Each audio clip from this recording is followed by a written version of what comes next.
Bonjour à tous, bienvenue au Jardin des plantes qui déménage au 19e siècle. Nous allons plonger au cœur de ce siècle et nous allons nous rendre compte que parmi les 7 jardins de botanique de France, le Jardin botanique d'Orléans est le 3e en France de par la richesse de ses collections. Et son dessin est en lien direct avec le développement de son port fluvial où par la Loire vont être acheminées des graines, des plantes, des fleurs, des nouveaux végétaux. Et la vocation de ce jardin botanique et aussi du futur jardin des plantes, c'est d'acclimater et d'explorer toutes ces richesses exotiques. Pourquoi le jardin déménage au 19e siècle?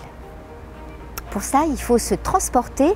En cette fin du XVIIIe siècle, le port fluvial d'Orléans est en plein essor économique. Et pour autant, la ville n'a pas de bâtiment de douane. Le jardin de botanique se trouve à un emplacement idéal pour cette construction du bâtiment de douane. Il est légèrement en aplomb par rapport à la Loire, tout près du cœur de la ville et légèrement en aval du pont. Et en 1834, la ville d'Orléans décide donc de construire son premier bâtiment de douane à l'emplacement de ce jardin botanique d'Orléans. 2 ans après, la ville d'Orléans va trouver un nouvel emplacement pour ce jardin de botanique. Ce sera du côté de la rive sud, là où il y a beaucoup de place. Il y a une parcelle qui appartient aux hospices civils. Elle fait plus de 3 hectares et le quartier est surnommé le quartier dit du Lièvre d'Or. L'endroit est idéal. En 1836, la ville d'Orléans achète cette parcelle et elle ne s'arrête pas. 2 ans plus tard, elle va décider d'étendre son jardin des plantes en achetant les parcelles qui jouxtent et qui vont jusqu'au quai de Prague. Mais le projet ne sera jamais réalisé. Et puis enfin, pour ce nouveau jardin des plantes, il faut une entrée monumentale. Et on a l'idée d'aller récupérer, rive nord, les pavillons latéraux de la porte Saint-Jean ainsi que son portail et de les déplacer dans une des entrées de ce nouveau jardin des plantes rive sud.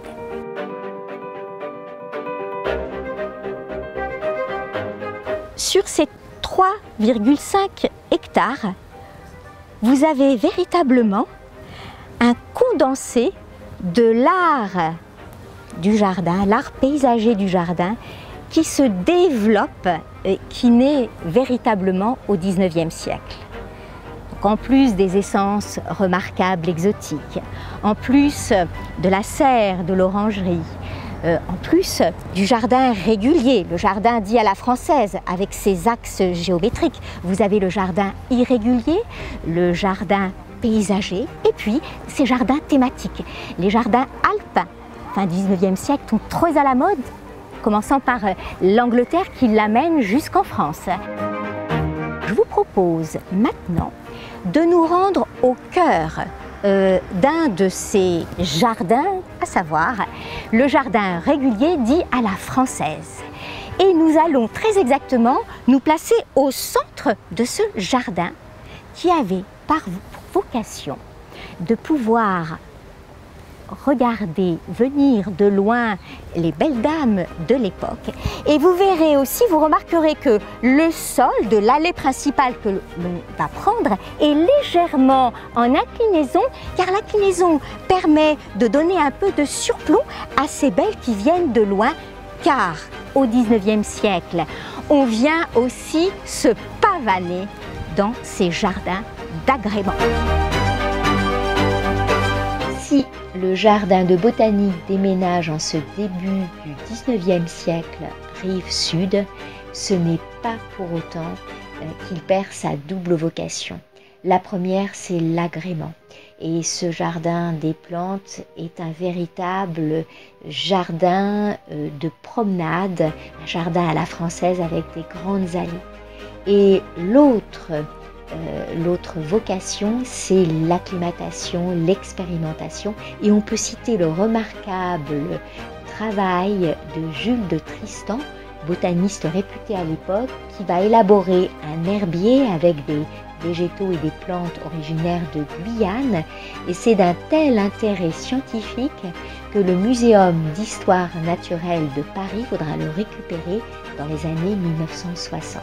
À la fin du 19e, il va y avoir une école d'arboriculture qui va donc se mettre en place dans le quartier et les arbres fruitiers de ce jardin des plantes vont être utilisés comme verger-école pour cette école d'arboriculture.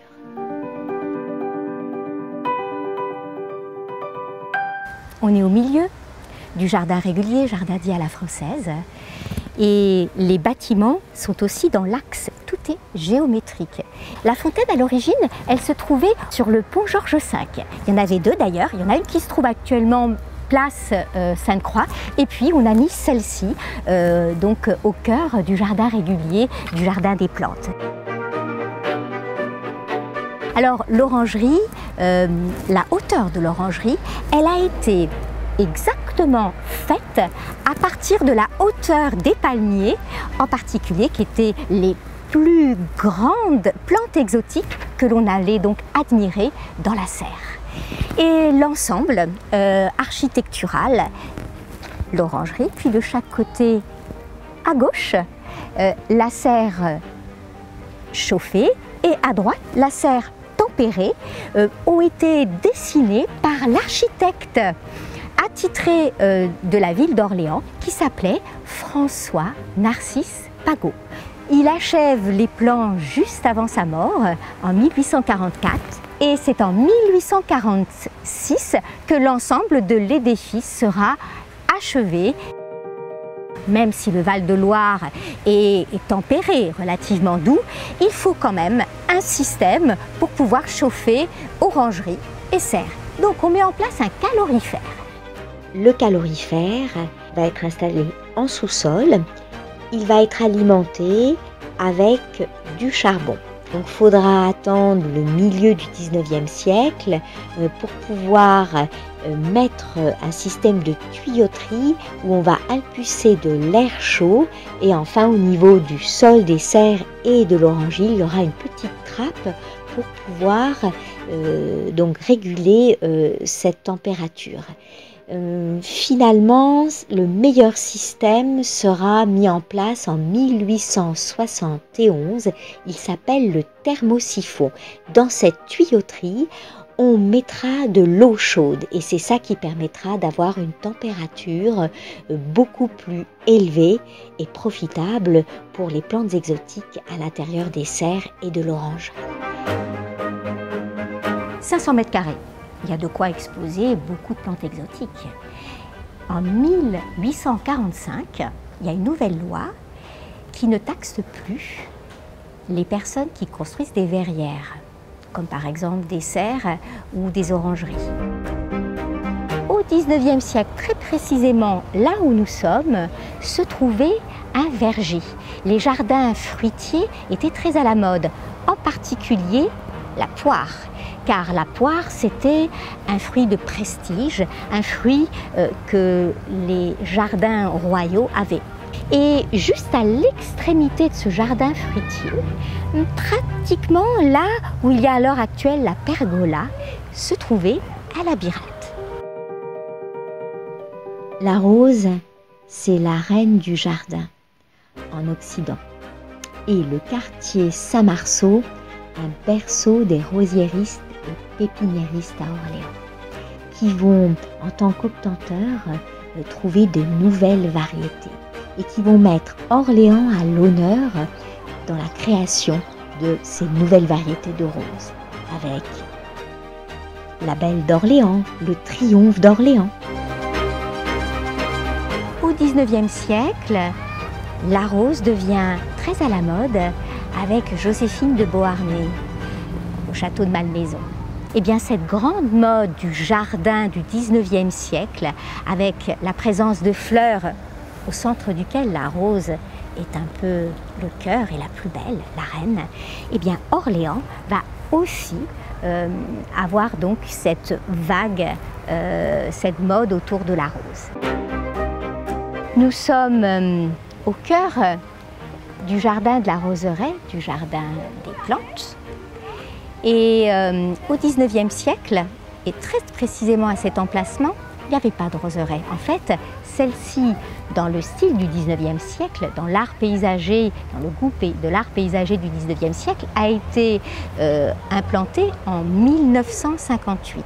On recompose une roseraie dans l'art du jardin paysager du 19e siècle et on va en même temps lancer le concours international des roses d'Orléans.